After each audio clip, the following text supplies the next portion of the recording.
추석 명절이었습니다. 부엌에서 혼자 명절 음식을 준비하는 제 손은 이미 뜨거운 기름에 데여 붉게 부어올라 있었고 허리는 새벽부터 쉬지 않고 일한 탓에 끊어질 듯 아팠습니다. 거실에서는 남편이 형제들과 함께 TV를 보며 웃고 있었고 시어머니는 제 옆에 서서 끊임없이 잔소리를 쏟아냈습니다. 이 영상이 위로가 되신다면 좋아요와 구독으로 응원해주세요. 미정아, 이전엔 왜 이렇게 두껍게 부쳤어? 기름도 너무 많이 썼잖아. 요즘 기름값이 얼마나 비싼데. 네, 어머님. 죄송합니다. 제 대답은 항상 똑같았습니다. 죄송합니다. 알겠습니다. 다음부터 조심하겠습니다. 15년째 반복되는 명절의 풍경이었습니다. 새벽 5시에 일어나 음식을 준비하고 시댁 식구들이 다 먹을 때까지 부엌을 지키며 설거지가 끝나면 이미 밤 10시가 넘어 있는 그런 하루. 며느리, 나물에 간이 왜 이래? 싱겁잖아. 내 친정에서는 이렇게 먹었어. 시어머니의 목소리는 날카로웠습니다. 거실에 모인 온 가족 앞에서였습니다. 죄송합니다, 어머님. 제가 다시 간을 맞춰보겠습니다. 저는 나물 그릇을 들고 부엌으로 돌아갔습니다. 뒤에서 시누이의 낮은 웃음소리가 들렸습니다. 언니는 15년째 요리를 배워도 늘지를 않네. 남편은 아무 말도 하지 않았습니다. 그저 TV 화면만 바라볼 뿐이었습니다. 정말이지 이 집에서 나는 뭐란 말인가. 부엌 싱크대 앞에 서서 저는 눈물을 참으며 나물에 소금을 한 꼬집 더 넣었습니다. 손등으로 눈가를 훔치며 고개를 들었을 때 거울에 비친 제 얼굴은 낯설었습니다. 54세. 언제부터인가 제 얼굴에는 웃음기가 사라져 있었습니다. 어머니는 내가 이렇게 사는 걸 알까? 아니, 알면서도 모른 척 하시는 걸까? 명절이 끝나고 다음 날 저는 친정 어머니를 찾아갔습니다. 어머니가 사시는 작은 단칸방은 언제나 양 냄새와 된장찌개 냄새가 섞여 있었습니다. 78세의 어머니는 허리가 많이 굽으셨고 손등에는 굳은 살이 가득했습니다. 제가 가져온 명절 음식을 보시며 어머니는 작게 웃으셨습니다. 미정아, 고생했구나. 시댁에서 잘 지내고 있지? 네, 어머니. 저는 입을 열었다가 다시 닫았습니다. 무슨 말부터 해야 할지 몰랐습니다. 어머니, 저 너무 힘들어요. 시어머니는 제가 하는 일마다 트집을 잡으시고 남편은 저를 도와주기는커녕 어머니 편만 들고 저는 이 집에서 하인 취급을 받고 있어요. 어머니는 제 손을 꼭 잡으셨습니다.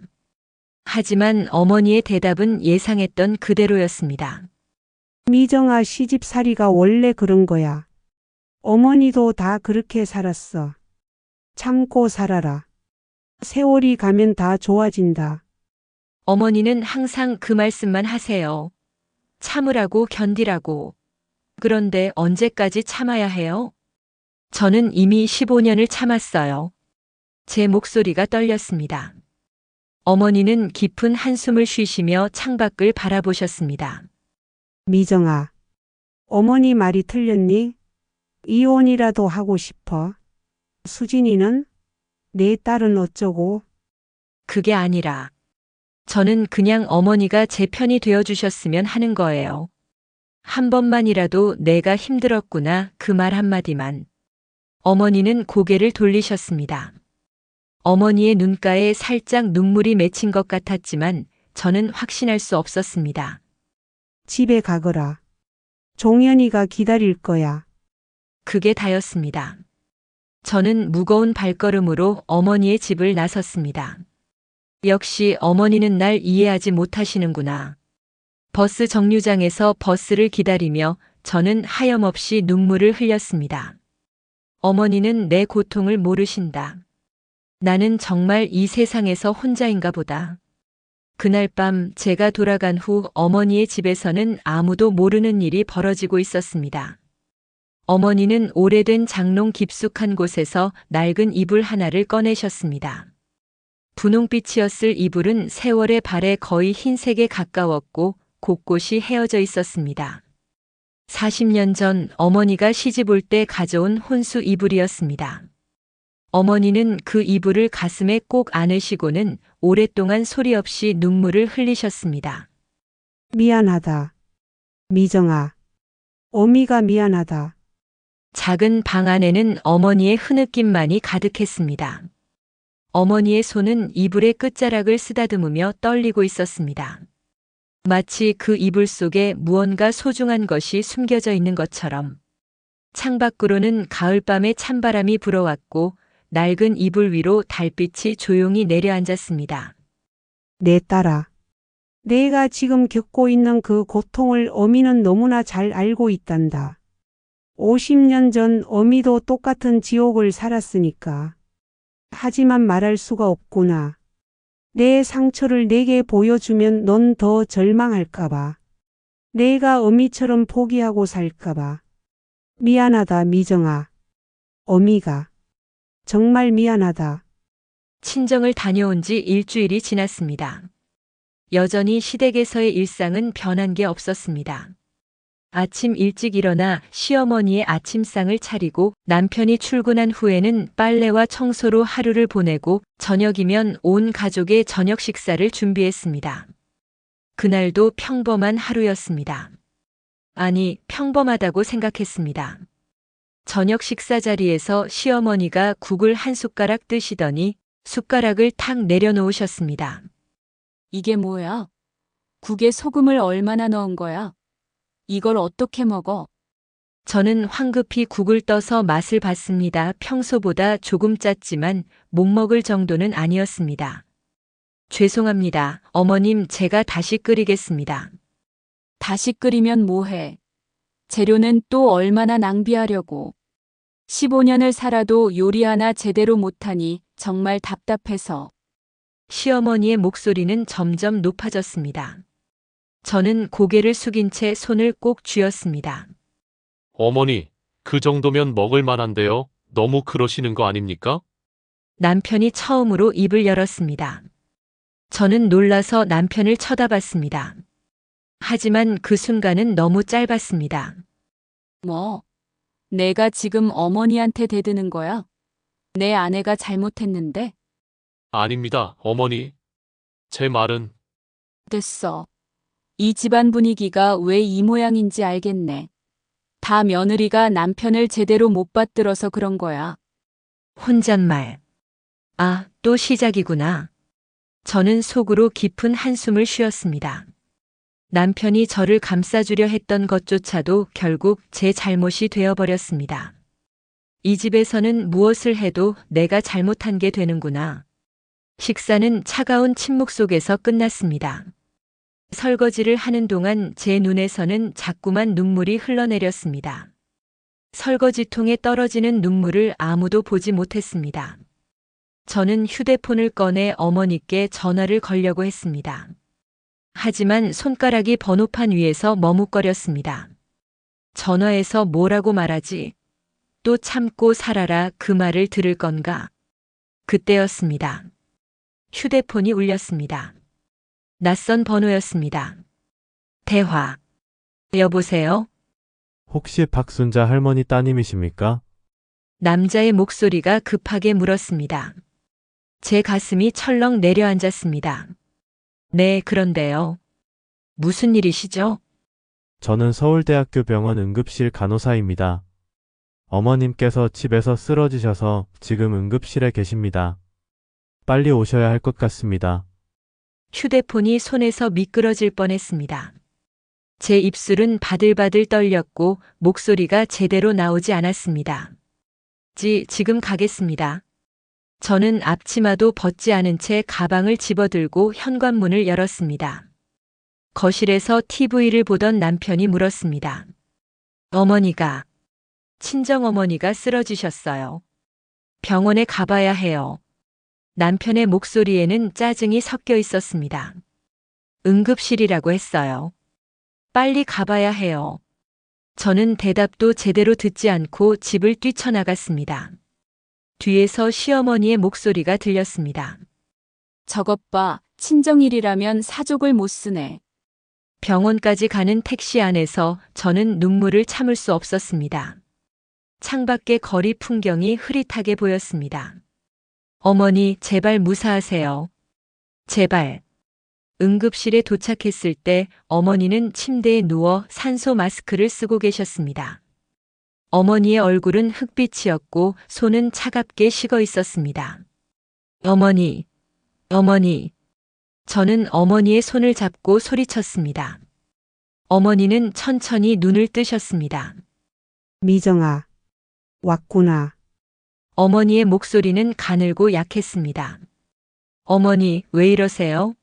어디가 아프세요? 괜찮다. 그냥 좀 어지러워서. 괜찮다니요. 응급실까지 실려오셨는데. 그때 의사 선생님이 들어오셨습니다. 젊은 여자 선생님이었는데 얼굴이 심각해 보였습니다. 제 심장이 빠르게 뛰기 시작했습니다. 상담실로 들어간 의사 선생님은 CT 사진을 모니터에 띄우셨습니다. 네. 췌장암이요? 제 목소리가 떨렸습니다. 6개월. 고작 6개월. 제 머릿속이 하얗게 변했습니다.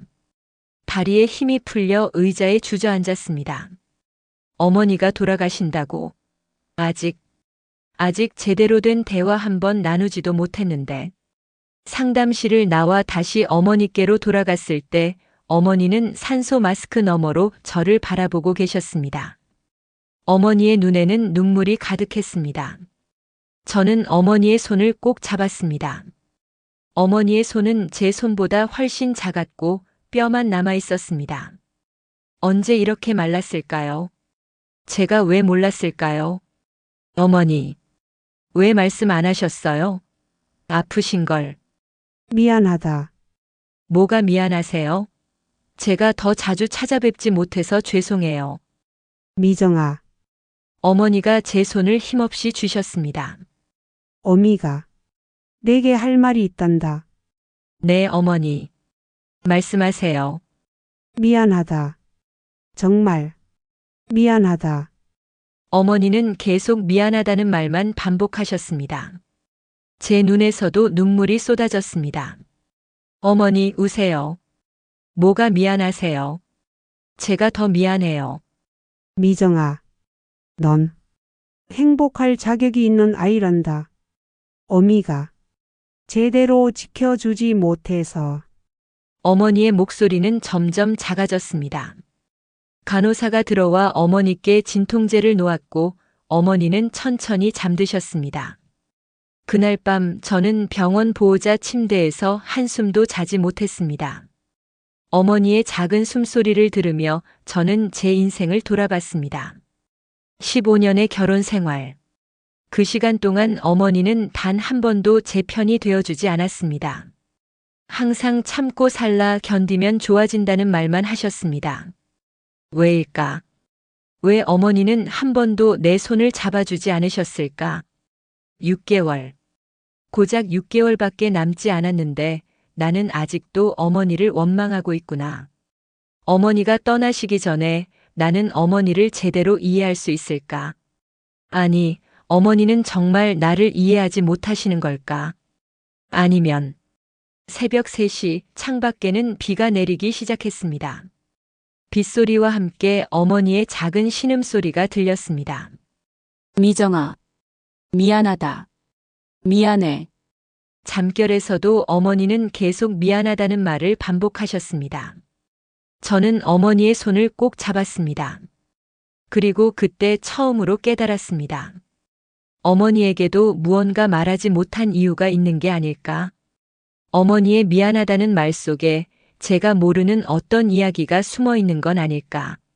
새벽 빗소리 속에서 저는 어머니의 과거를 알고 싶다는 간절한 마음이 들었습니다.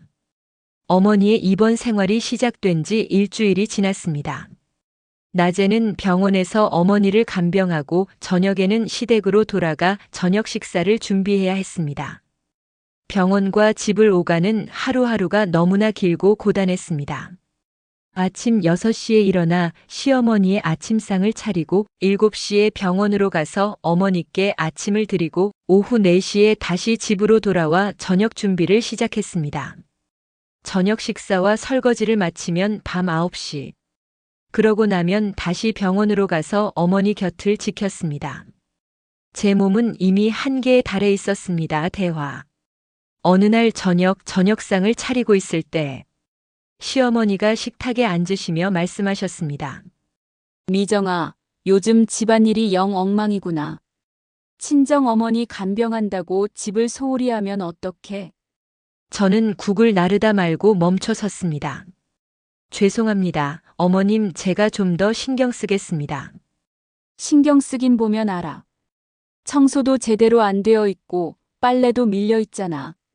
내 친정일이 중요한 건 알겠는데 이 집도 내 집이야.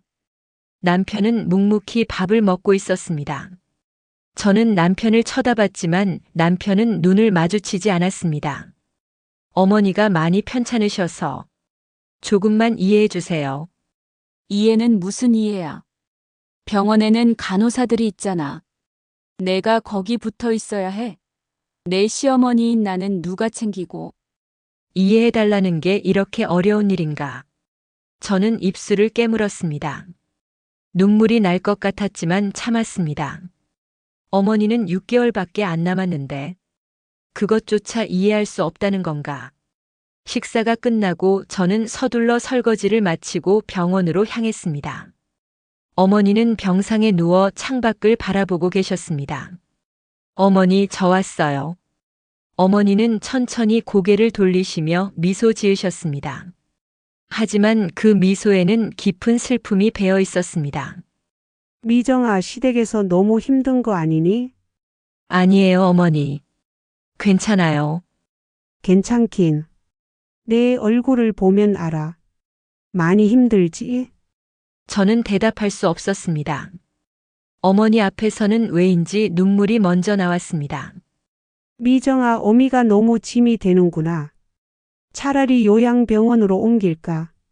어머니, 그게 무슨 말씀이세요?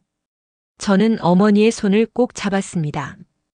어머니, 저는 어머니 곁에 있고 싶어요. 제발 그런 말씀하지 마세요.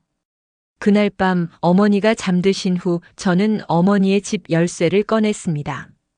병원비 고지서와 보험 서류를 가지러 어머니의 집에 가야 했습니다. 오랜만에 찾은 어머니의 집은 텅 비어 있었습니다. 불을 켜자 어머니의 채취가 가득한 작은 방이 눈에 들어왔습니다. 식탁 위에는 다 먹지 못한 된장찌개가 그대로 있었고 거실 한쪽에는 어머니가 즐겨보시던 성경책이 펼쳐져 있었습니다. 저는 가슴이 먹먹해졌습니다. 어머니는 여기서 혼자 얼마나 외로우셨을까 나레이션. 서류를 찾기 위해 오래된 장롱을 열었을 때 제 손이 멈췄습니다. 장롱 깊숙한 곳, 낡은 보자기에 쌓인 무언가가 있었습니다. 조심스럽게 꺼내보니 오래된 이불이었습니다. 분홍빛이었을 이불은 세월의 발에 거의 흰색에 가까웠고 곳곳이 헤어져 있었습니다. 이게 뭐지? 이불은 너무 낡아서 쓸 수도 없는 상태였습니다. 그런데 어머니는 왜 이렇게 소중히 보관하고 계신 걸까요? 이불을 펼쳐보니 안감 한쪽이 조심스럽게 뜯어져 있었습니다. 마치 무언가를 넣어두기 위해 일부러 만든 주머니처럼. 이게 어머니의 혼수 이불인가? 저는 이불을 가슴에 안았습니다. 이불에서는 오래된 장롱 냄새와 함께 희미한 비누 향이 났습니다. 왜 이렇게 낡은 이불을 40년 동안 간직하신 걸까? 보통은 새 이불로 바꾸는데 어머니는 왜 이걸 버리지 못하신 거지? 저는 이불을 다시 장롱에 넣으려다가 멈췄습니다. 이불의 안감에서 무언가 딱딱한 게 느껴졌습니다. 조심스럽게 안감을 더 뜯어보니 그 안에는 낡은 공책이 숨겨져 있었습니다. 손바닥만 한 작은 공책이었는데 표지는 누렇게 변해 있었습니다. 첫 장을 펼쳤을 때 제 손이 떨렸습니다. 1975년 3월 15일. 시집 온 지 일주일째. 어머니의 글씨였습니다. 젊은 시절 어머니의 단정한 필체로 빼곡히 적혀 있었습니다. 오늘도 시어머니께 구박을 받았다. 아침 식사가 늦었다고, 청소가 제대로 안 되었다고. 나는 새벽 4시에 일어나 온 집안을 청소했는데 시어머니는 구석구석 흙을 찾아내시며 야단을 치셨다. 남편은 아무 말도 하지 않는다. 그저 신문만 보고 있을 뿐이다. 내가 울어도 내가 아파도 그는 모른 척한다. 오늘 친정에 전화를 걸었다. 어머니께 하소연하고 싶었다. 하지만 전화를 받으신 아버지가 시집살이가 원래 그런 거다. 참고 살아라는 말씀만 하시고 끊으셨다. 나는 이 집에서 혼자다. 완전히 혼자다. 어머니도 나와 똑같은 일을 겪으셨던 거구나. 제 눈에서 눈물이 쏟아졌습니다. 손이 떨려서 공책을 제대로 잡을 수가 없었습니다. 어머니는 알고 계셨던 거야. 내가 얼마나 힘든지, 내가 얼마나 외로운지. 그런데 왜 말씀해 주지 않으신 거지? 저는 공책을 더 읽고 싶었지만 그럴 수 없었습니다. 너무 아파서. 어머니의 고통이 글자 하나하나에서 느껴졌기 때문입니다.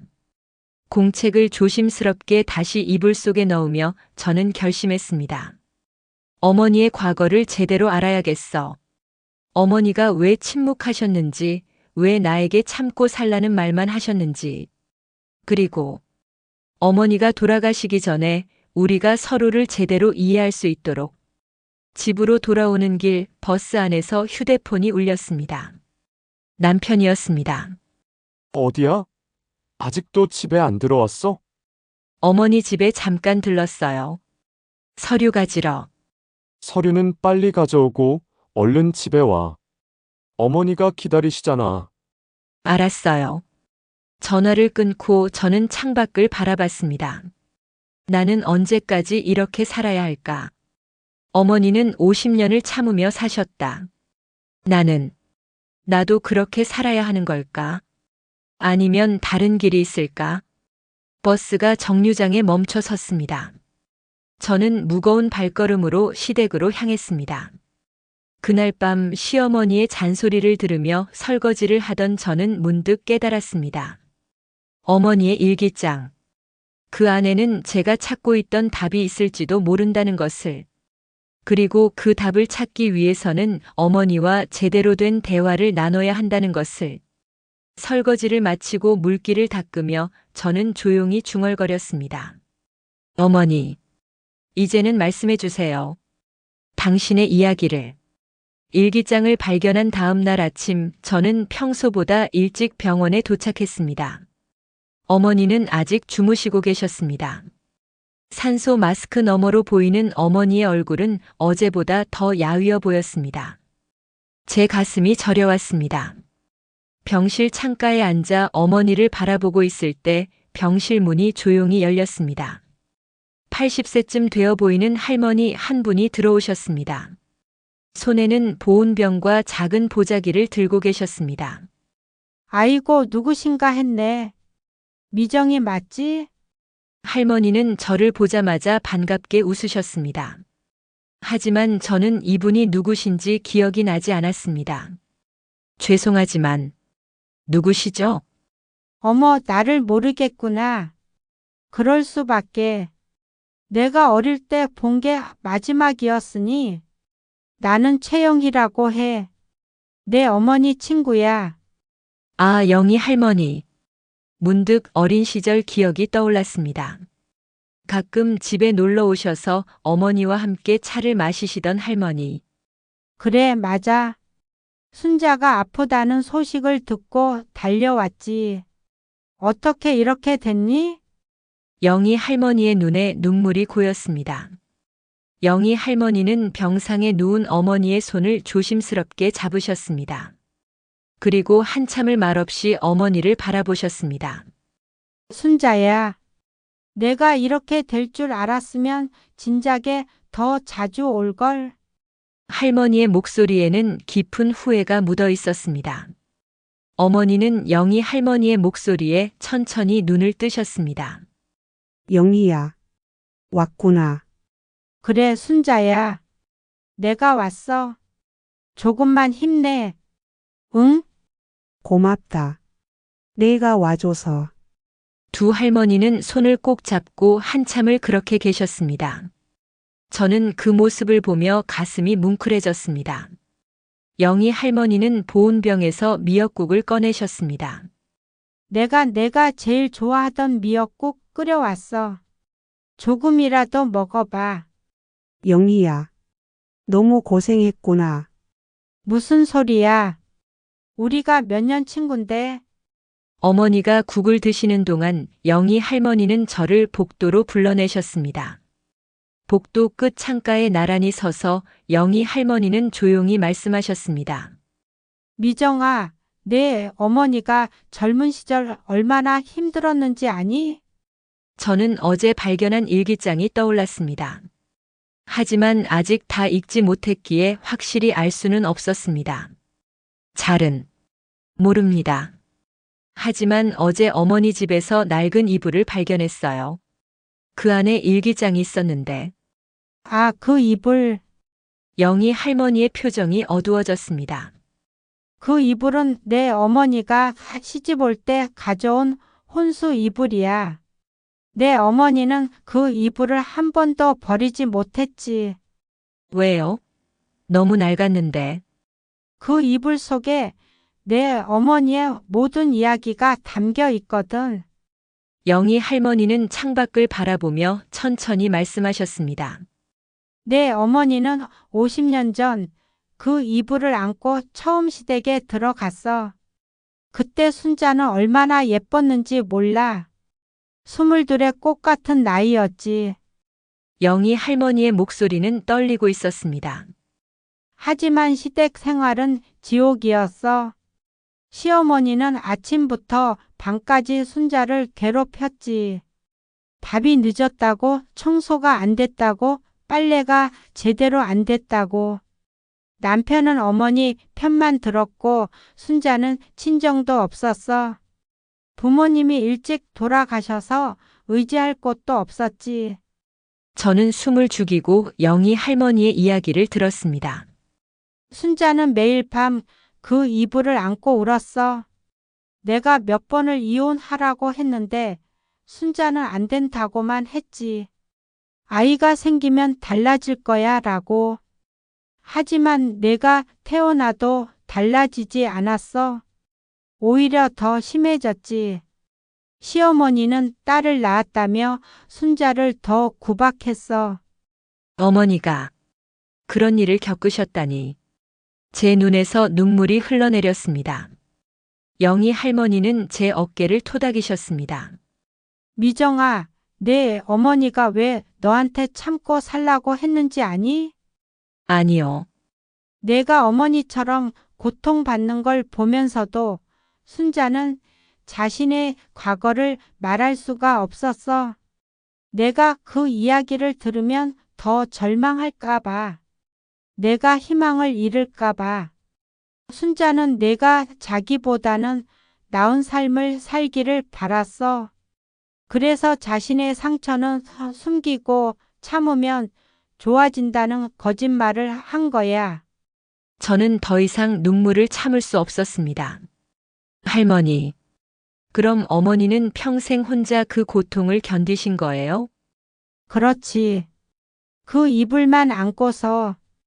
영희 할머니는 손수건을 꺼내 제 눈물을 닦아주셨습니다. 미정아, 내 어머니는 강한 사람이야. 하지만 동시에 너무 약한 사람이기도 하지. 자신을 지키는 것보다 널 지키는 게 더 중요했던 사람. 이제 시간이 얼마 없어. 내가 어머니와 제대로 된 대화를 나누려면 그 이불을 자세히 봐. 이불 속에 모든 답이 있을 거야.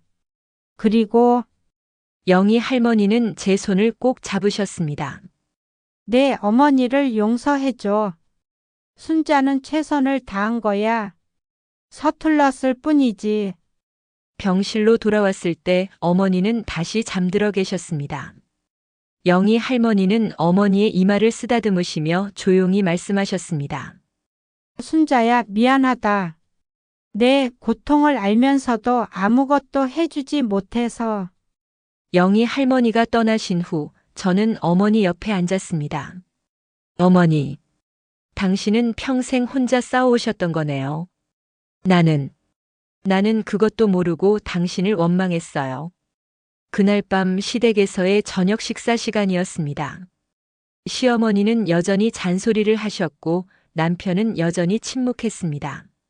하지만 이번에는 달랐습니다.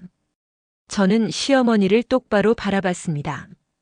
어머님, 왜? 어머님도 며느리 시절이 있으셨잖아요.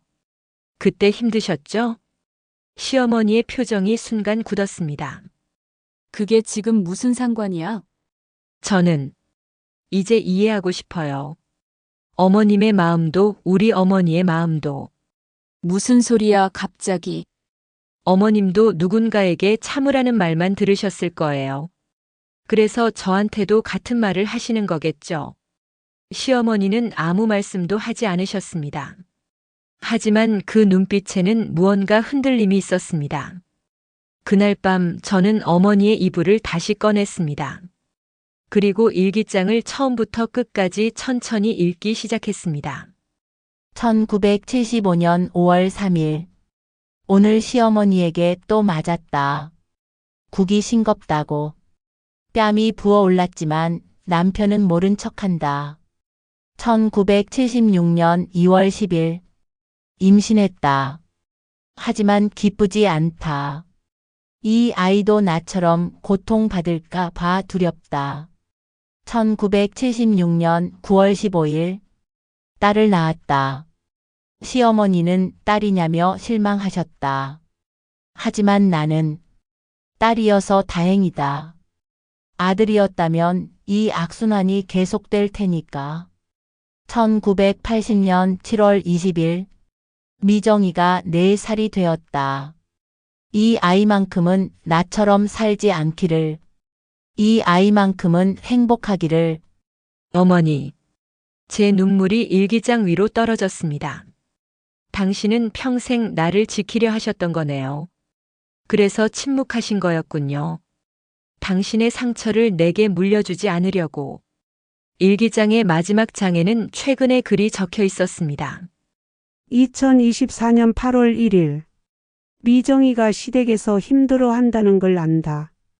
하지만 나는 아무 말도 할 수 없다. 내 과거를 말하면 미정이는 더 절망할 것이다. 미정아, 어미는 비겁한 사람이다. 내 고통을 알면서도 외면했으니까. 하지만 믿어다오. 어미는 내가 나보다 강한 사람이 되기를 바란다.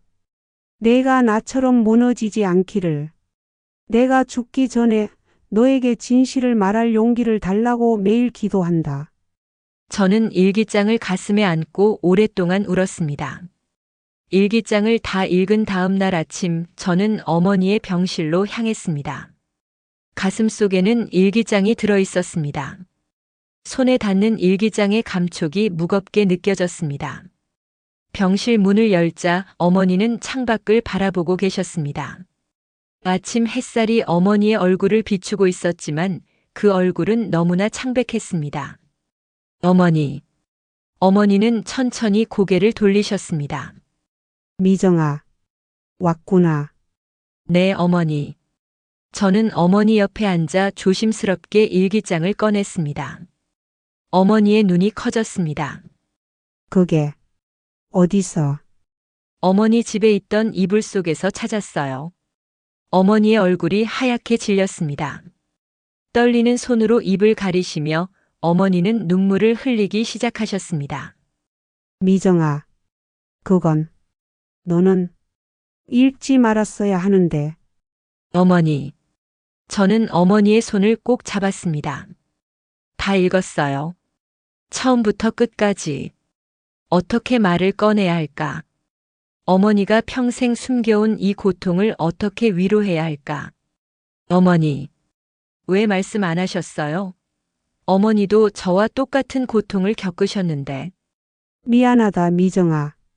어미가 너무 비겁했다. 어머니는 흐느끼며 말씀하셨습니다. 내가 고통받는 걸 보면서도 나는 아무것도 해줄 수가 없었어. 왜요? 왜 말씀해 주시지 않았어요? 말하면 넌 더 절망할까봐. 내가 나처럼 포기하고 살까봐. 어머니는 산소 마스크를 벗으시고 힘겹게 말씀을 이어가셨습니다. 미정아, 어미 얘기 좀 들어줄 수 있겠니? 네, 어머니. 말씀하세요. 어머니는 깊은 숨을 들이마시셨습니다. 1975년 3월 내가 22에 내 아버지와 결혼했을 때 어미는 정말 행복할 줄 알았단다. 내 아버지는 착해 보였고 시댁도 괜찮아 보였으니까. 하지만 결혼하고 일주일 만에 모든 게 달라졌어. 어머니의 목소리가 떨렸습니다. 시어머니는 아침 5시에 나를 깨웠어. 온 집안을 청소하고 밥을 짓고 빨래를 해야 했지. 조금이라도 늦으면 맞았어. 어머니, 내 아버지는 아무 말도 하지 않았어. 어미가 울어도 어미가 아파도 그저 어머니 말씀 잘 들어야 한다는 말만 했지. 어머니의 눈빛은 50년 전 그 시절로 돌아가 있었습니다. 어미는 매일 밤 그 분홍 이불을 안고 울었어. 집으로 돌아가고 싶다고, 엄마 아빠 보고 싶다고. 하지만 어미에게는 돌아갈 집도 없었어. 부모님이 일찍 돌아가셔서 오빠들은 시집간 여자가 무슨 친정이냐며 냉대했고, 그래서 어미는 참았어. 견뎠어. 시간이 지나면 좋아질 거야 라고 스스로를 속이면서. 어머니의 눈에서 눈물이 끊임없이 흘러내렸습니다. 그러다가 내가 태어났어. 1976년 9월 15일. 어머니는 제 얼굴을 쓰다듬으셨습니다. 시어머니는 딸이냐며 실망하셨지. 하지만 어미는 딸이어서 다행이라고 생각했어. 왜요? 아들이었다면 그 아이도 이 악순환의 일부가 됐을 테니까. 며느리를 괴롭히는 시어머니를, 아내를 외면하는 남편을 만들었을 테니까. 저는 숨이 막혔습니다. 그래서 어미는 결심했어. 넌 절대 나처럼 살지 않게 하겠다고. 내가 나보다 강한 사람이 되게 하겠다고. 하지만 어머니, 저도 결국 같은 삶을 살게 됐잖아요. 어머니는 고개를 떨구셨습니다. 그게 어미가 제일 후회하는 거란다. 어머니는 잠시 숨을 고르셨습니다. 말하는 것이 너무 힘들어 보였지만 어머니는 계속 말씀하셨습니다. 내가 결혼한다고 했을 때 어미는 반대했어야 했어. 종현이네 집안을 보니까, 내 시어머니를 보니까 어미와 똑같은 냄새가 났거든. 하지만 어미는 비겁했어. 내가 예민한 거겠지, 요즘 시대는 다르겠지 하고 스스로를 속였어. 그리고 내가 시집 가고 나서 내가 고통받는다는 걸 알았어. 전화하는 내 목소리만 들어도 알 수 있었지. 어머니의 목소리는 점점 작아졌습니다. 하지만 어미는 내게 어미의 과거를 말할 수가 없었어. 왜요, 어머니? 말씀해 주셨다면 제가 이해했을 텐데. 아니야, 미정아. 어머니는 고개를 저으셨습니다. 내가 어미의 이야기를 들으면 넌 더 절망했을 거야. 우리 어머니도 50년을 참았는데 나도 그래야 하는구나라고 생각했을 거야. 어미는 내가 어미보다 강하기를 바랐어. 어미처럼 포기하지 않기를. 어미처럼 침묵하지 않기를. 어머니, 저는 더 이상 말을 이을 수 없었습니다. 눈물만이 끊임없이 흘러내렸습니다. 어머니는 떨리는 손으로 제 얼굴에 눈물을 닦아주셨습니다. 미정아, 어미가 가장 후회하는 게 뭔지 아니? 뭔데요? 내게 참고 살라는 말을 한 거야. 어머니의 목소리가 떨렸습니다. 그 말은 거짓말이었어. 참는다고 좋아지지 않아. 어미가 50년을 참았지만 아무것도 달라지지 않았어. 진짜 해주고 싶었던 말은 도망쳐라였어. 내 행복을 찾아라였어. 하지만 어미는 그 말을 할 자격이 없었어. 어미 자신도 도망치지 못했으니까. 저는 어머니를 꼭 안았습니다. 어머니의 몸은 너무나 가벼웠습니다. 어머니, 이제 알았어요. 어머니가 왜 침묵하셨는지. 미정아, 어머니는 저를 사랑하셨던 거예요. 서툴렀지만 최선을 다하신 거예요. 어머니는 제 품에서 소리내어 울었습니다. 그날 우리는 오랫동안 껴안고 울었습니다. 50년 동안 어머니가 혼자 짊어진 고통이, 15년 동안 제가 혼자 견딘 외로움이 그렇게 함께 흘러나왔습니다. 시간이 얼마나 지났을까? 어머니는 조용히 말씀하셨습니다. 미정아, 어미가 죽기 전에 너한테 부탁이 하나 있어. 네, 어머니. 말씀하세요. 내 인생을 살아줘. 어미처럼 살지 마. 어머니, 참는 게 미덕이 아니야. 내 목소리를 내는 게, 내 행복을 지키는 게 진짜 용기란다. 수진이에게도 말해줘. 할머니처럼 엄마처럼 살지 말라고. 자기 인생의 주인이 되라고. 어머니는 제 손을 꼭 쥐셨습니다. 약속해줘, 미정아. 어미의 실수를 반복하지 않겠다고. 약속할게요, 어머니. 그날 저녁 병실을 나서며 저는 어머니의 낡은 이불을 다시 꺼내봤습니다. 40년 동안 어머니가 안고 울었을 그 이불. 어머니의 눈물과 한숨이 스며 있는 그 이불. 저는 이불을 가슴에 안았습니다. 어머니, 이제 알았어요. 당신의 침묵은 사랑이었다는 걸. 서툴렀지만 당신이 할 수 있는 최선이었다는 걸. 이제 제가 그 악순환을 끊을게요. 어머니가 하지 못한 것을 제가 할게요. 병원 복도를 걸으며 저는 휴대폰을 꺼냈습니다. 딸 수진에게 문자를 보냈습니다. 수진아, 엄마랑 할 이야기가 있어. 시간 될 때 병원으로 와줄래? 곧 답장이 왔습니다. 네, 엄마. 지금 갈게요. 저는 창밖을 바라봤습니다. 석양이 지고 있었습니다. 하루가 끝나고 새로운 밤이 시작되고 있었습니다. 그리고 저는 알고 있었습니다. 이 밤이 지나면 새로운 아침이 올 거라는 것을. 어머니가 평생 꿈꿨던 저와 제 딸이 다르게 살 수 있는 그런 아침이. 어머니와의 대화 이후 제 마음속에는 작은 변화가 일어나고 있었습니다. 하지만 현실은 여전히 냉혹했습니다. 병원에서 돌아온 그날 밤 시댁에서는 온 가족이 모여 있었습니다. 시누이가 아이들을 데리고 왔고 남편의 형님 내외도 저녁 식사를 하러 오셨습니다. 저는 부엌에서 혼자 10명이 넘는 사람들의 저녁을 준비하고 있었습니다. 피곤하다. 정말 너무 피곤해. 손이 떨렸습니다. 어머니 병간호와 집안일을 병행하며 며칠째 제대로 자지 못했습니다.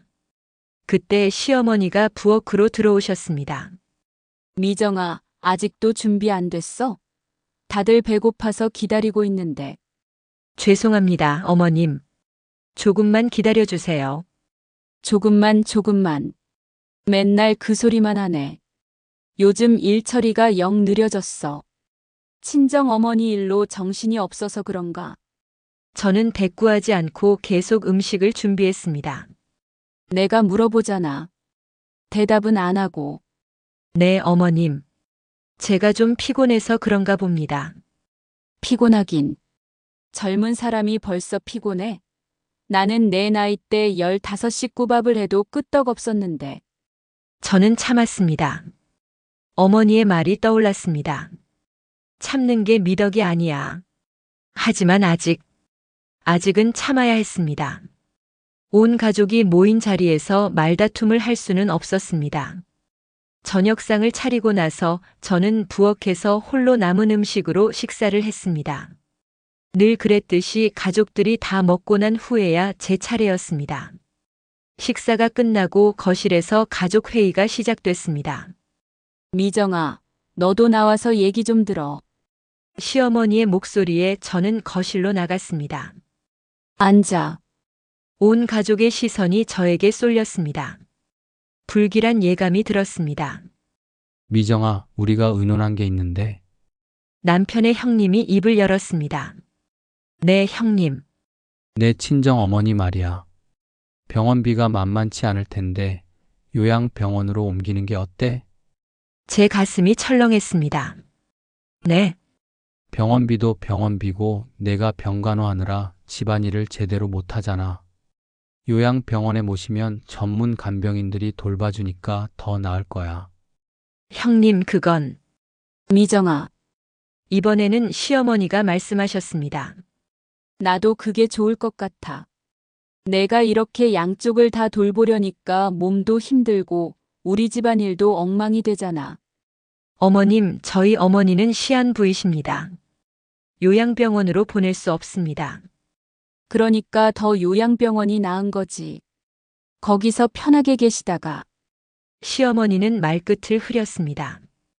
편하게 계시다가 돌아가시라는 말인가. 제 안에서 무언가가 끓어오르기 시작했습니다. 안 됩니다. 뭐?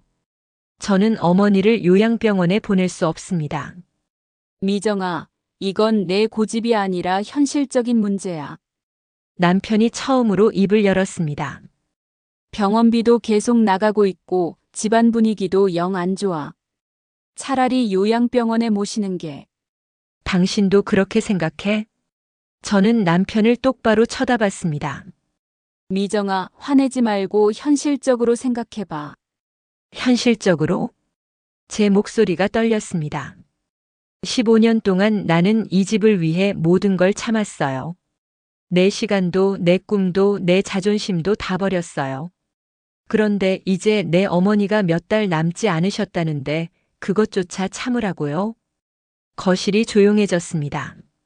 모두가 저를 쳐다봤습니다.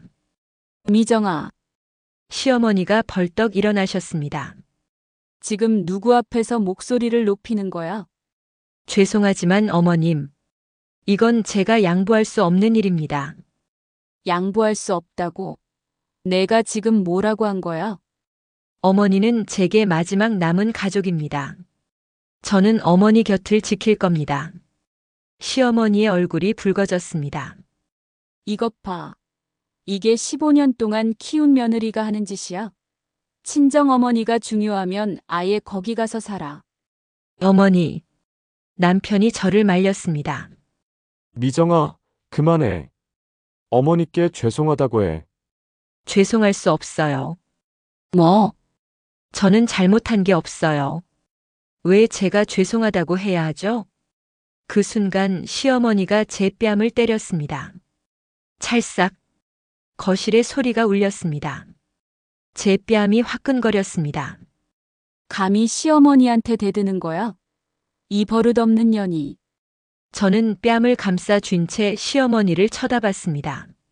15년 동안 이렇게 살았구나.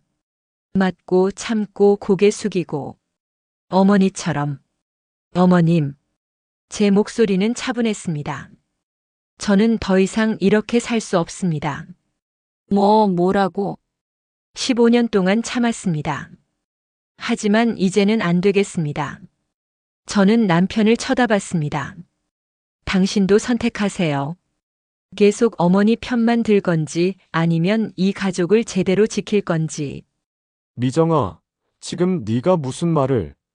생각할 시간을 드릴게요. 저는 가방을 들었습니다. 저는 어머니 병원에 있겠습니다. 집을 나서며 제 손은 떨렸지만 발걸음은 단호했습니다. 뒤에서 시어머니의 고함 소리가 들렸습니다. 나가면 다시는 들어오지 마. 이혼이야, 이혼. 저는 뒤돌아보지 않았습니다. 병원으로 가는 택시 안에서 저는 처음으로 안도의 한숨을 쉬었습니다. 어머니, 제가 해냈어요. 처음으로 제 목소리를 냈어요. 하지만 병원에 도착했을 때 더 큰 충격이 저를 기다리고 있었습니다. 간호사가 급히 달려왔습니다. 보호자분이시죠? 환자분 상태가 급격히 나빠졌습니다. 빨리 오세요. 제 머릿속이 하얗게 변했습니다. 병실로 뛰어갔을 때 의료진이 어머니를 둘러싸고 있었습니다. 어머니. 어머니는 산소 마스크를 쓴 채 가쁜 숨을 쉬고 계셨습니다. 얼굴은 흑빛이었고 의식이 희미해 보였습니다. 어머니. 어머니. 저는 어머니의 손을 잡았습니다. 어머니의 손은 얼음처럼 차가웠습니다. 어머니는 천천히 눈을 뜨시고 저를 보셨습니다. 정아, 네, 어머니. 제가 여기 있어요. 잘 했다. 네. 어머니, 무슨 말씀이세요? 내 목소리를 냈구나. 어머니는 제 뺨에 붉은 자국을 보시며 눈물을 흘리셨습니다. 미안하다. 어미 때문에. 아니에요, 어머니. 어머니 잘못이 아니에요. 미정아, 이제 너는 자유롭게 살아. 어머니, 그런 말 하지 마세요. 어머니는 괜찮으실 거예요. 어머니는 힘없이 고개를 저으셨습니다. 약속해줘. 수진이한테 할머니 이야기 해주고, 네, 어머니. 약속할게요. 그리고 용서해줘. 어머니. 어미가 제대로 지켜주지 못해서. 그날 밤 어머니는 혼수 상태에 빠지셨습니다. 의사 선생님은 이제 며칠 남지 않았다고 했습니다. 저는 어머니의 침대 옆 의자에 앉아 어머니의 손을 꼭 잡고 있었습니다. 휴대폰에는 남편과 시어머니의 부재중 전화가 수십 통 쌓여 있었지만 저는 받지 않았습니다. 지금 제게 중요한 건 오직 하나였습니다. 어머니의 마지막을 지키는 것. 어머니, 제가 곁에 있어요. 이번에는 제가 어머니를 지킬게요. 어머니가 평생 혼자 싸우셨던 것처럼 저도 이제 혼자 싸울 수 있어요. 새벽 2시 병실의 불빛만이 밤을 밝히고 있었습니다. 어머니의 희미한 숨소리와 심전도 기계의 규칙적인 소리만이 들렸습니다. 저는 어머니의 낡은 이불을 가방에서 꺼내 어머니 위에 덮어드렸습니다. 40년을 함께한 그 이불. 어머니의 눈물과 한숨이 스며 있는 그 이불. 어머니, 이제 편히 쉬세요. 저는 괜찮을 거예요. 창밖으로는 차가운 겨울비가 내리기 시작했습니다. 어머니가 혼수 상태에 빠진 지 이틀째 되는 날 아침이었습니다. 저는 병실 의자에서 잠들었다가 누군가 문을 여는 소리에 깼습니다. 딸 수진이었습니다. 엄마, 수진이 달려와 저를 안았습니다. 수진아. 엄마 왜 연락도 안 하고? 아빠한테 들었어. 집 나왔다고. 수진의 눈에는 눈물이 가득했습니다. 미안해, 수진아. 엄마가 너무 놀라게 했지? 아니에요. 오히려 잘하셨어요. 수진은 제 뺨의 멍자국을 조심스럽게 만졌습니다. 이거 할머니가 때린 거예요. 저는 고개를 끄덕였습니다. 엄마는 평생 이렇게 사셨던 거예요? 수진의 목소리가 떨렸습니다. 수진아, 앉아. 엄마가 할 얘기가 있어. 저는 수진에게 모든 것을 말했습니다. 외할머니의 일기장 이야기, 50년 전의 고통, 그리고 제가 15년 동안 겪은 일들까지. 수진은 말없이 듣다가 중간에 눈물을 흘리기 시작했습니다. 엄마, 저는 몰랐어요. 엄마가 이렇게 힘드셨는지. 괜찮아, 수진아. 엄마도 너한테 말 안 했으니까. 외할머니도 엄마도. 왜 다들 참으신 거예요? 그게 우리가 배운 방법이었으니까. 여자는 참아야 한다고, 가족을 위해 희생해야 한다고 배웠거든. 수진은 병상에 누운 어머니를 바라봤습니다. 외할머니가 이렇게 될 때까지 아무도 몰랐던 거네요. 그래. 할머니는 평생 침묵하셨어. 자신의 고통을 숨기시면서. 엄마. 수진이 제 손을 꼭 잡았습니다. 엄마는 저한테 다른 삶을 살라고 하시는 거죠? 응.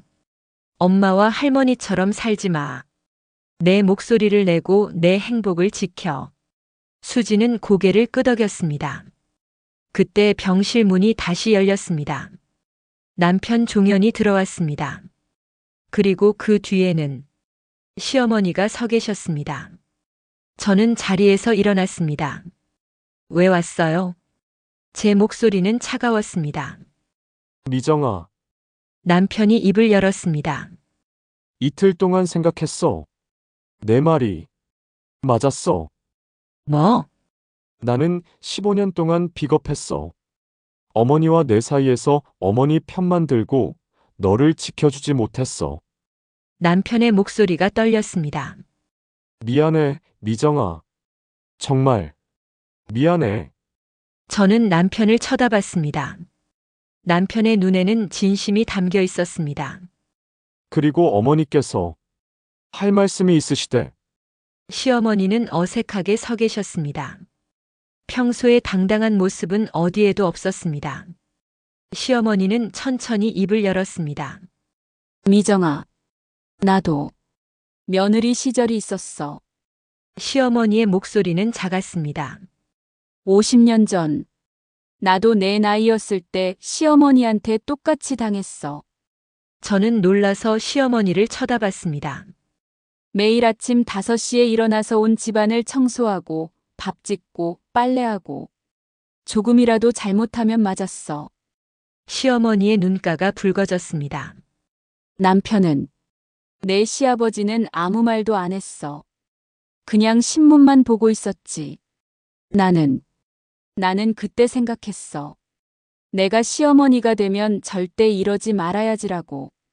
시어머니는 눈물을 흘리기 시작했습니다. 그런데 시어머니가 되고 나니까 나도 똑같이 하고 있더라. 왜 그러신 거예요? 모르겠어.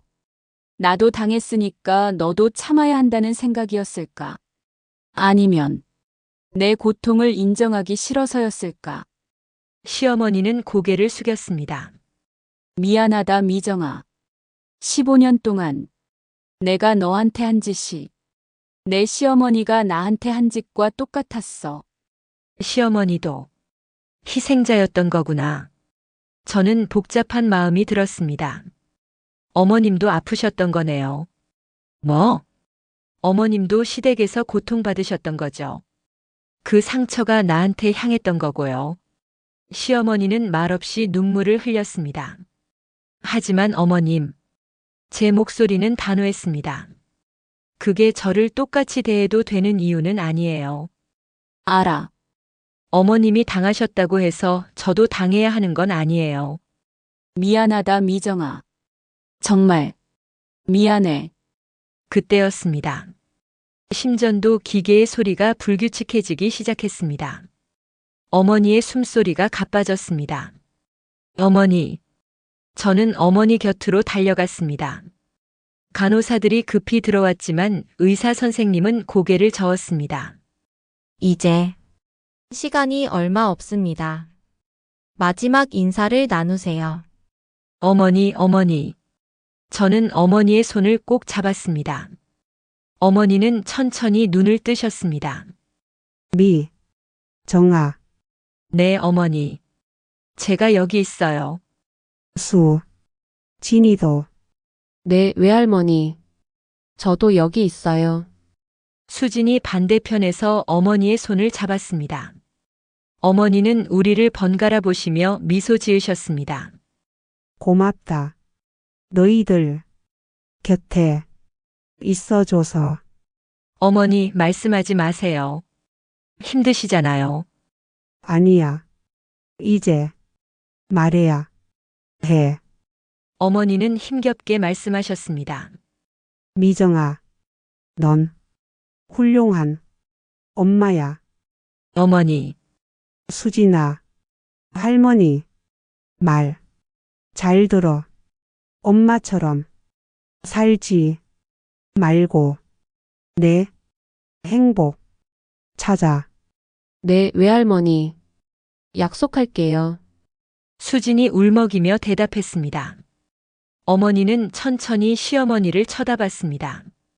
정 여사님, 시어머니가 놀라서 다가왔습니다. 네, 박 여사님. 미정이 잘 부탁 드려요. 네. 시어머니의 눈에서 눈물이 흘러내렸습니다. 우리 모두 희생자였어요. 이제 그만 악순환 끊어요. 어머니의 목소리는 점점 작아졌습니다. 어머니는 제 얼굴을 바라보시며 마지막으로 말씀하셨습니다. 미정아, 사랑한다. 미안하고 고맙고 사랑해. 어머니, 저도 사랑해요. 정말 사랑해요. 이제 어미 편하게 쉴게. 어머니. 어머니는 눈을 감으셨습니다. 심전도 기계의 소리가 길게 울렸습니다. 2024년 11월 10일 오전 10시 32분. 어머니는 딸과 손녀 그리고 한때 갈등했던 사돈의 곁에서 조용히 눈을 감으셨습니다. 저는 어머니의 손을 꼭 잡고 오랫동안 울었습니다. 수진도 남편도 심지어 시어머니까지도 함께 울었습니다. 어머니, 평생 고통받으셨던 어머니, 이제는 편히 쉬세요. 저는 어머니가 하지 못하신 걸 할게요. 이 악순환을 끊을게요. 어머니의 장례식장에는 생각보다 많은 사람들이 찾아왔습니다. 영희 할머니도 오셨고 어머니의 옛 친구들도 오셨습니다. 장례를 치르는 3일 동안 저는 어머니의 일기장을 다시 읽었습니다. 그리고 깨달았습니다. 어머니의 침묵은 포기가 아니었다는 것을. 어머니는 침묵 속에서도 딸이 다른 삶을 살기를 꿈꾸셨다는 것을.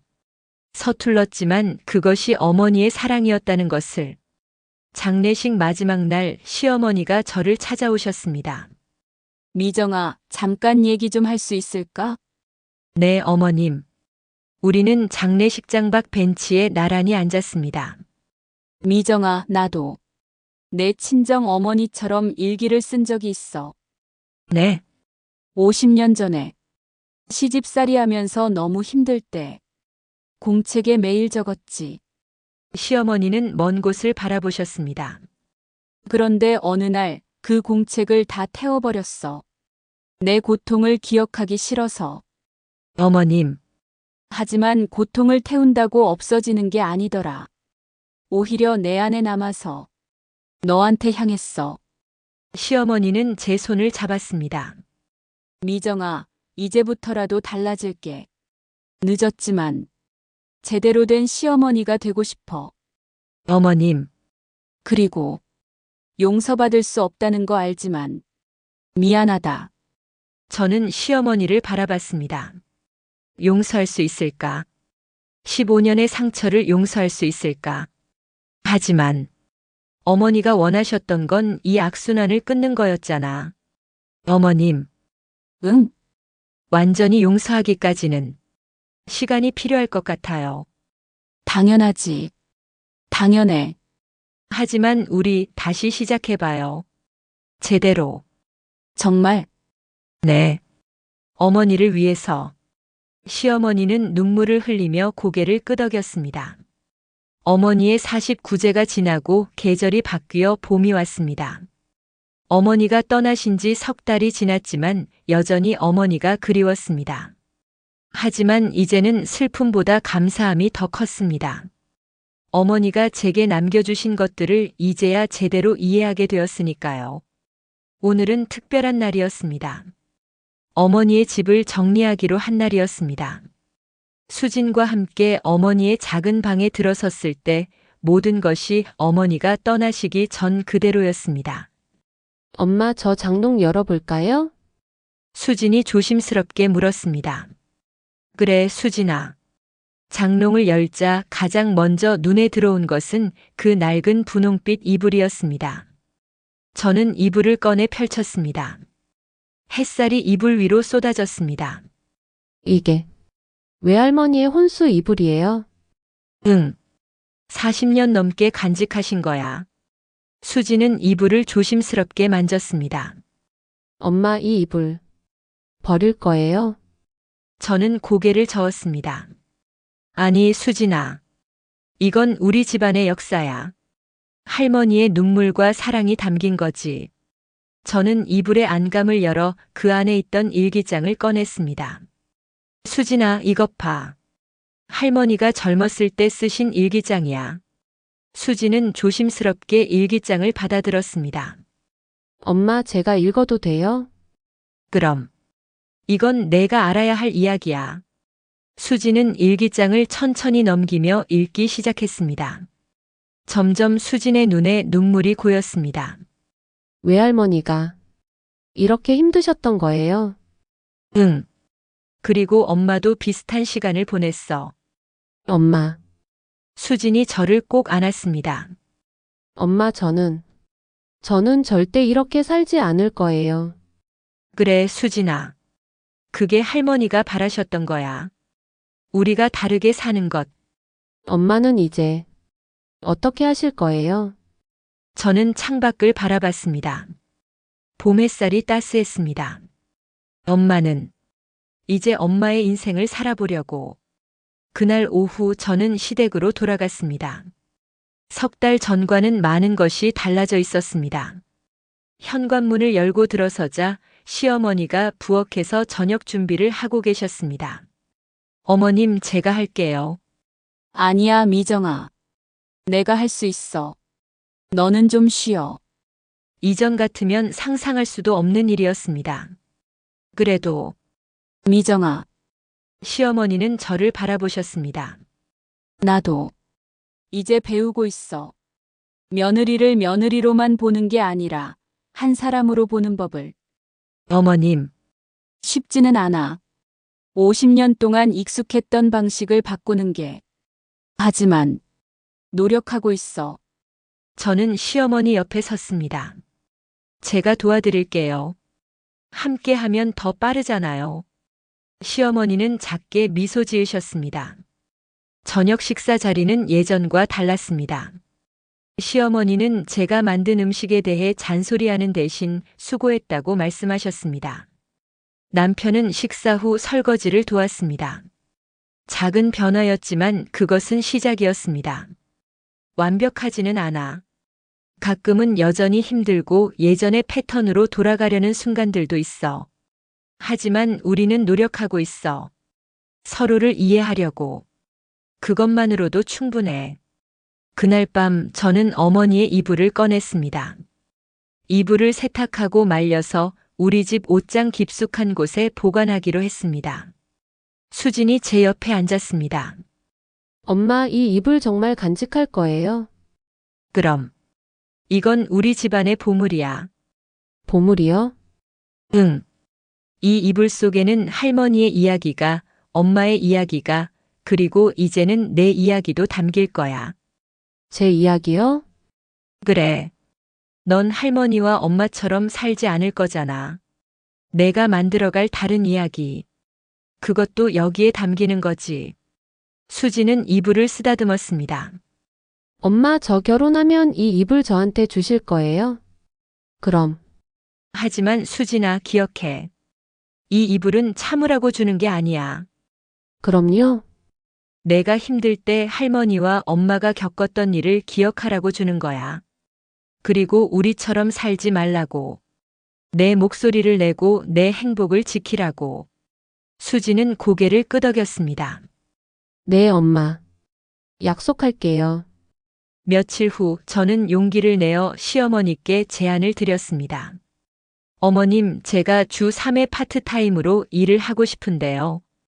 시어머니는 놀란 표정을 지으셨습니다. 일을? 네. 오래전에 포기했던 제 꿈이 있었거든요. 작은 베이커리에서 제빵을 배우고 싶었어요. 하지만 집안일은? 저녁 준비는 제가 미리 해두고 갈게요. 그리고 저는 남편을 쳐다봤습니다. 종현이가 도와줄 거예요. 그렇지? 남편은 당황했지만 고개를 끄덕였습니다. 응. 내가 할 수 있는 건 하지. 시어머니는 잠시 생각하시더니 말씀하셨습니다. 그래 해봐. 나도 젊었을 때 하고 싶었던 게 있었는데 못했거든. 어머님도요? 응. 한복 만드는 일. 손재주가 좀 있어서. 하지만 결혼하고 나서는 꿈도 꾸지 못했지. 어머님, 미정아, 넌 엄마처럼 살지 마. 내 꿈을 이뤄. 저는 시어머니의 손을 잡았습니다. 어머님도 아직 늦지 않으셨어요. 함께 해봐요. 어머님은 한복, 저는 제빵. 시어머니의 눈에 눈물이 맺혔습니다. 정말? 네. 우리 새로 시작해봐요. 몇 주 후 저는 작은 베이커리에서 일을 시작했습니다. 처음으로 제 이름표를 달고 제 손으로 빵을 만들었습니다. 퇴근하고 집에 돌아올 때마다 제 안에는 새로운 에너지가 생겼습니다. 시어머니도 변하셨습니다. 동네 문화센터에서 한복 만들기 수업을 시작하셨습니다. 어느 날 저녁 시어머니는 직접 만드신 작은 조각보를 제게 주셨습니다. 미정아, 이거. 어머니, 이게 뭐예요? 내가 처음으로 완성한 작품이야. 너한테 주고 싶어서. 조각보에는 여러 색의 천이 정성스럽게 이어져 있었습니다. 어머님, 정말 예뻐요. 각각의 천 조각이 다 다르지. 모양도 색도. 하지만 함께 이으면 하나의 아름다운 작품이 되잖아. 네. 우리도 그래. 너도 나도 수진이도. 다 다르지만 함께하면 가족이 되는 거야. 저는 조각보를 가슴에 안았습니다. 그날 밤 저는 어머니의 이불을 다시 펼쳤습니다. 수진과 함께 이불 위에 앉아 어머니의 일기장을 다시 읽었습니다. 마지막 장에는 어머니가 돌아가시기 일주일 전에 쓰신 글이 있었습니다. 2024년 11월 3일. 이제 정말 시간이 얼마 남지 않았다. 미정아, 어미는 평생 너에게 잘해주지 못했다. 항상 참으라는 말만 했지. 하지만 이제 알아다오. 그건 내가 비겁해서가 아니야. 너를 사랑했기 때문이야. 서툴렀지만 그것이 내가 할 수 있는 최선이었단다. 이제 어미는 간다. 하지만 두렵지 않아. 왜냐하면 난 믿으니까. 넌 나보다 강하다는 것을. 넌 나처럼 살지 않을 거라는 것을. 그리고 언젠가 수진이의 딸이, 또 그 딸이. 우리 집안의 여자들이 더 이상 침묵하지 않을 거라는 것을. 미정아, 사랑한다. 그리고 고맙다. 내 딸이 되어줘서. 엄마, 수진이 눈물을 흘렸습니다. 외할머니는 엄마를 정말 사랑하셨구나. 응. 나도 이제 알아. 어머니의 침묵은 포기가 아니라 사랑이었다는 걸. 저는 이불을 쓰다듬었습니다. 수진아, 이 이불을 봐. 낡았지만 여전히 따뜻해. 네, 우리 집안의 이야기도 그래. 아팠지만 그 속에는 사랑이 있었어. 이제는 더 이상 아프지 않을 거예요? 완전히 아프지 않을 순 없어. 하지만 우리는 다르게 살 거야. 할머니가 바라셨던 것처럼. 창밖으로 봄비가 내리기 시작했습니다. 부드러운 봄비가 땅을 적시고 새싹을 틀게 하는 그런 비였습니다. 저는 창문을 열었습니다. 비냄새와 함께 봄바람이 들어왔습니다. 혼잣말. 어머니, 이제 저는 새로운 시작을 하려 합니다. 두렵지만 어머니가 제게 물려주신 강인함을 믿습니다.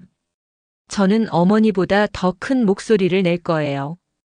그리고 수진이는 저보다 더 자유로울 거예요. 그것이 어머니가 평생 꿈꾸셨던 세상이잖아요. 며칠 후 저는 어머니의 이불을 정성스럽게 개어 새 보자기에 싸서 옷장 깊숙이 넣었습니다. 그 옆에는 시어머니가 주신 조각보도 함께 넣었습니다. 서로 다른 시대, 서로 다른 아픔 하지만 같은 희망을 담은 두 개의 천. 어느 화창한 봄날 오후 수진이 제게 물었습니다. 엄마 행복해요. 저는 잠시 생각했습니다. 완벽하게 행복하진 않아. 아직도 힘든 날들이 있거든. 그럼. 하지만 수진아, 이제는 내가 선택할 수 있어. 참을 건지 목소리를 낼 건지. 그게 가장 큰 변화야. 엄마가 자랑스러워요. 저는 딸을 안았습니다. 나도 내가 자랑스러워. 그리고 할머니도 우리를 보며 자랑스러워 하실 거야. 그날 저녁 온 가족이 함께 저녁을 먹었습니다. 시어머니, 남편 수진 그리고 저. 예전처럼 완벽하지는 않았지만 우리는 함께 웃었습니다. 작은 변화들이 쌓여 새로운 가족의 모습이 만들어지고 있었습니다. 그날 밤 잠들기 전 저는 어머니 사진 앞에 섰습니다. 어머니, 저 잘하고 있죠? 사진 속 어머니는 미소 짓고 계셨습니다. 저는 어머니의 사진에 입맞춤을 했습니다. 그리고 방으로 돌아와 일기장을 펼쳤습니다. 어머니가 그러셨던 것처럼 저도 제 이야기를 기록하기로 했습니다. 2025년 3월 15일. 오늘부터 나는 새로운 삶을 시작한다. 어머니가 평생 하지 못하셨던 것을, 내 목소리를 내는 것을, 두렵지만 어머니가 함께 계신다는 걸 안다. 그리고 언젠가 수진이가 이 일기를 읽을 때 엄마는 용기 있게 살았다고 말해줄 수 있기를. 어머니 사랑합니다. 그리고 감사합니다. 이제 딸은 어머니의 꿈을 이루며 살아가겠습니다. 창밖으로 봄달이 밝게 떠올랐습니다. 새로운 계절, 새로운 시작. 어머니의 침묵은 끝났고 이제는 제 목소리가 시작되는 시간이었습니다.